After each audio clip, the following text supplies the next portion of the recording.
ನನಗೆಲ್ಲ ಫ್ರೆಂಡ್ಸ್ ಹೇಳೋದಿದ್ದನ್ನು ರಂಗ 6 ಗಂಟೆಗೆ ರೈಡ್ ಅಂತ ಸ್ಟಾರ್ಟ್ ಆಗುತ್ತೆ, ರಾತ್ರಿ ಆದರೂ ನಡೀತಾನೆ ಇರುತ್ತೆ, ನೆಕ್ಸ್ಟ್ ಡೇ ಬೆಳಗ್ಗೆ ಆದರೂ ನಡೀತಾನೆ ಇರುತ್ತೆ, ಅದ್ರ ನೆಕ್ಸ್ಟ್ ಡೇ ಆದರೂ ನಡೀತಾನೆ ಇರುತ್ತೆ. ಏನು ಮಾಡ್ತೀರ್ರಿ?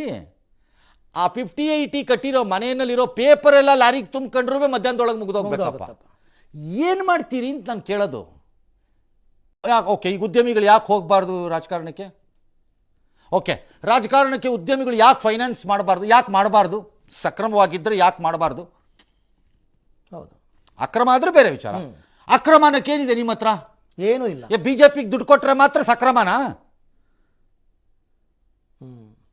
ಬಿಜೆಪಿ ಕಾಸು ಕೊಟ್ಟರೆ ಸಕ್ರಮ, ಮೋದಿ ಹತ್ರಕ್ಕೆ ಹೋದ್ರೆ ಸಕ್ರಮ, ನಿರ್ಮಲಾ ಸೀತಾರಾಮನ್ ಹತ್ರಕ್ಕೆ ಹೋದ್ರೆ ಸಕ್ರಮ, ಬೇರೆಯವ್ರ ಹತ್ರಕ್ಕೆ ಹೋದ್ರೆ ಅಕ್ರಮನಾ? ರಾಹುಲ್ ಗಾಂಧಿನೋ ಕಾಂಗ್ರೆಸ್ಗೆ ಹೋದ್ರೆ ಅಕ್ರಮ. ಹೆಂಗಿದೆ ಲೆಕ್ಕಾಚಾರ? ಮತ್ತು ಯಾಕೆ ಹೋಗಬಾರ್ದವರು? Why not? ಹಾಗಾದ್ರೆ ಎಷ್ಟು ಉದ್ಯಮಿಗಳಿಂದ ಬಿಜೆಪಿ ಸೇರಿಸ್ಕೊಂಡಿದ್ದಿಲ್ಲ, ಅವ್ರನ್ನೆಲ್ಲ ಯಾಕೆ ರೈಡ್ ಮಾಡಲಿಲ್ಲ? ಹೌದು, ಬೇಕಾದಷ್ಟು ಉದಾಹರಣೆ ಇದೆ. ಇದು ಟೂ ಮಚ್. ಇದು ಇದೇ ಕೇಸಿಗೆ ನೀವು ಅವ್ರನ್ನ ಕಿರುಕುಳ ಕೊಟ್ಟಿದ್ರೆ, ನನ್ನ ಪ್ರಕಾರ ಯಾರು ಕಿರುಕುಳ ಕೊಟ್ಟಿದ್ದಾರೋ ಅವ್ರನ್ನ they should be held responsible. ಡಿಪಾರ್ಟ್ಮೆಂಟ್ನವರು ಟ್ಯಾಕ್ಸ್ ಕಟ್ತಾರೆ 36%, 37%, 35% ಮೇಲೆ ಕಟ್ಕೊಂಡು ಹೋಗ್ತಾರೆ ಎಲ್ಲರೂ. ಅವ್ರಿಗೆ ನಿಮ್ಮ ಯೋಗ್ಯತೆಗೆ, ಈ ದೇಶದಲ್ಲಿ ಒಂದು ಕ್ವಾಲಿಟಿ ಲೈಫ್ ಕೊಡೋಕ್ಕೆ ಯೋಗ್ಯತೆ ಇಲ್ಲ ಈ ದೇಶಕ್ಕೆ.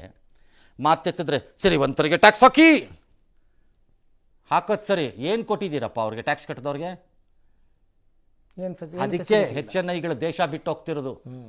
ನಿರ್ಮಲಾ ಸೀತಾರಾಮನ್ಗೆ ಹೇಳ್ಬಿಟ್ರೆ ಮಕ ಎಲ್ಲ ಕೆಂಪಾಗ್ಬಿಡುತ್ತೆ. ಅದಕ್ಕೆ ದೇಶ ಬಿಟ್ಟು ಹೋಗ್ತಿರೋದು ಎಲ್ಲರೂ. ಟ್ಯಾಕ್ಸ್ ಕಟ್ಬಿಟ್ಟು ಏನು ಕೊಟ್ಟಿದ್ದೀರಿ? ಟ್ಯಾಕ್ಸ್ ಕಟ್ಟಿದ್ದಕ್ಕೆ ಟ್ಯಾಕ್ಸ್ ಕಟ್ಟಿದವ್ರನ್ನ ಎನಿಮಿಗಳ ಥರ ನೋಡಿದ್ರೆ ಏನು ಮಾಡೋಣ? ವೈರಿಗಳ ಥರ ನೋಡಿದ್ರೆ ಏನು ಮಾಡೋಣ ಅವರನ್ನು? ಈ MTV ಸಿಟಿ ಯುಗದಲ್ಲಿ ಖುಷಿಯಾಗಿರ್ಬೇಕು.